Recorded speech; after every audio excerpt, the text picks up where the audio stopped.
నమస్తే, మీరు చూస్తున్నది తెలంగాణ 19 టీవీ. బషీరాబాద్లో రోడ్డు ప్రమాదంలో గ్రామ పాలన అధికారికి తీవ్ర గాయాలు. విధులకు వెళ్తుండగా ద్విచక్ర వాహనాన్ని ఢీకొట్టిన బొలెరో వాహనం. కమ్మర్పల్లి మండలంలోని బషీరాబాద్ గ్రామ శివారులో గల వెంకటేశ్వర స్వామి ఆలయ సమీపంలో జరిగిన రోడ్డు ప్రమాదంలో గ్రామ పరిపాలన అధికారి కళ్యాణ్ తీవ్రంగా గాయపడ్డారు.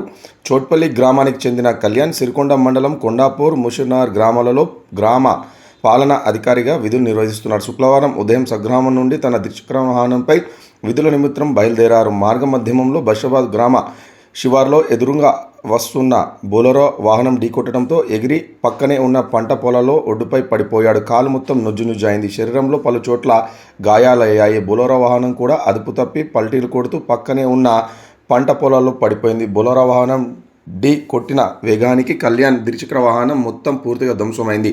బొలెరో వాహన డ్రైవర్ అజాగ్రత్తగా అతివేగంగా నడపడం మూలంగా ఈ ప్రమాదం జరిగిందని తెలుస్తుంది. ప్రమాద సమయంలో రోడ్డు గుండా వెళ్తున్న పలువురు వాహనదారులు గమనించి 108కు సమాచారం అందించారు. ఘటనా స్థలానికి చేరుకున్న 108 సిబ్బంది తీవ్రంగా గాయపడ్డ కళ్యాణ్ను ప్రథమ చికిత్స అందిస్తూ మెరుగైన వైద్యం కోసం హాస్పిటల్కి తరలించారు.